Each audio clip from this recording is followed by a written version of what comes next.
Hi, I'm Lorraine Daly, and I want to talk about something that many people with anxiety face: the frustration of not healing.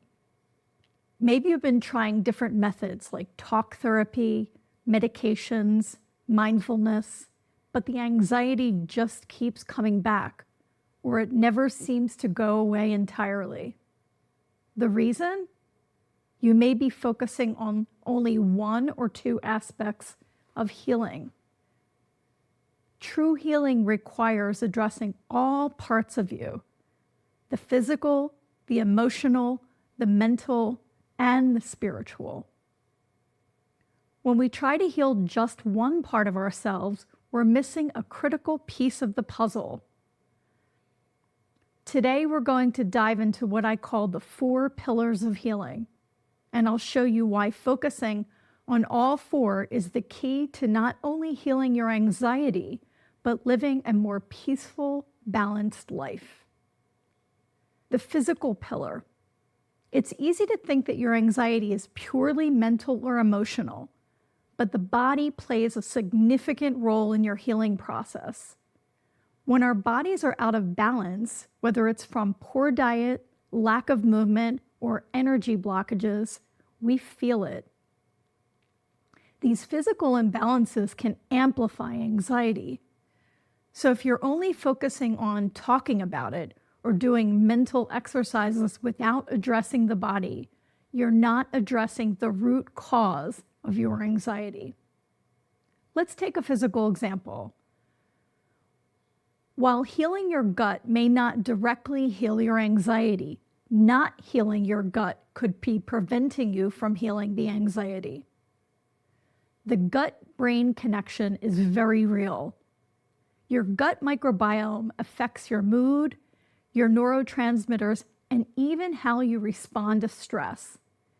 If your gut is out of balance, it can create a cascade of effects that exacerbate anxiety. I always encourage my clients to start paying attention to their bodies.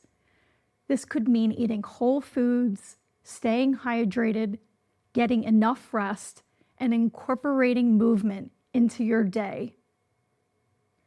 Healing your gut and supporting your physical body is one of the first steps in setting the stage for healing your anxiety. The emotional pillar. Next, we come to the emotional pillar. Our emotions are powerful and can either block or propel us towards healing. Anxiety often stems from unprocessed emotional pain, grief, anger, fear, overwhelm. These emotions are stored in our bodies. If we don't give ourselves the time and the space to feel and release these emotions, they can pile up and keep us in pain and stuck. In my work, I use somatic techniques like breath work and emotional release practices to help let go of these trapped negative emotions. Remember, feeling your feelings isn't the same as letting them control you. When you can release the energy behind them, you create space for healing. So a key to reducing anxiety is allowing yourself to feel without judgment and then letting those emotions go.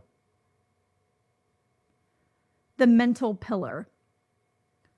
Moving on to the mental pillar, your mind can be one of the biggest obstacles in healing.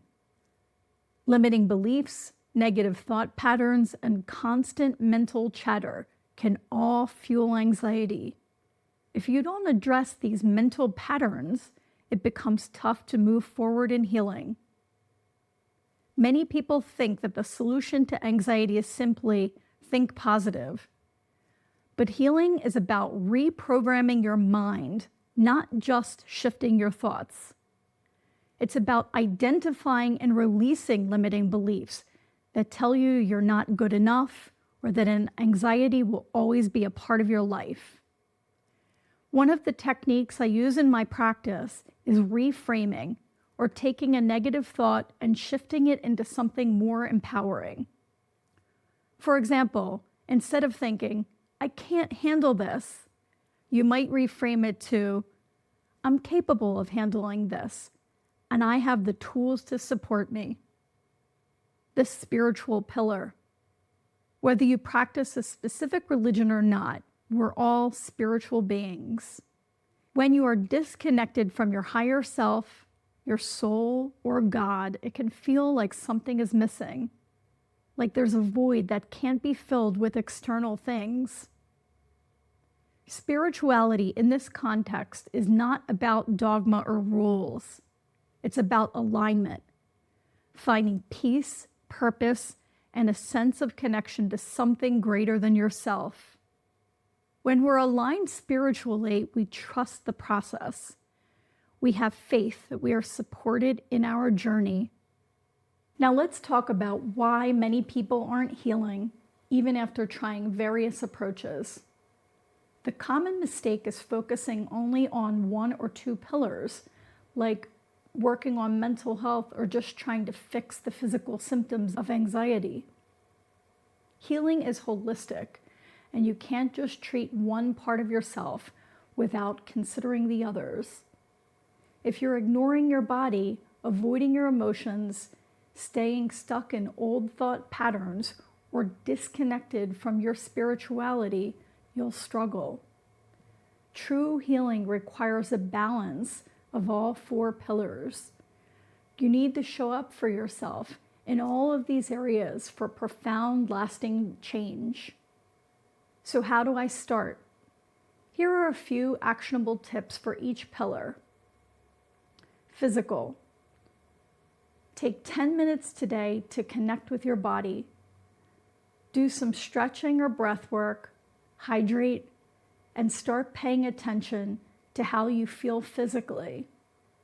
Ask yourself, what does my body need? Emotion. Pick one emotion you've been avoiding or suppressing.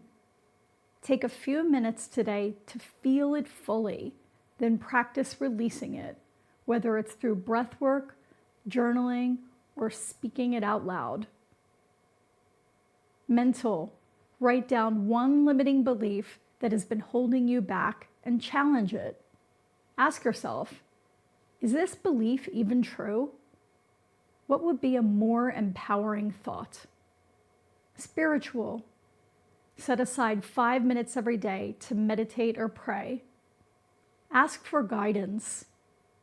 Trust that you're being supported by something greater than yourself. Pray for your well-being, for those you love, and for the well-being of all humanity. If this video resonated with you, subscribe to my channel. I share more videos on healing, anxiety management, and holistic practices that can help you heal on every level.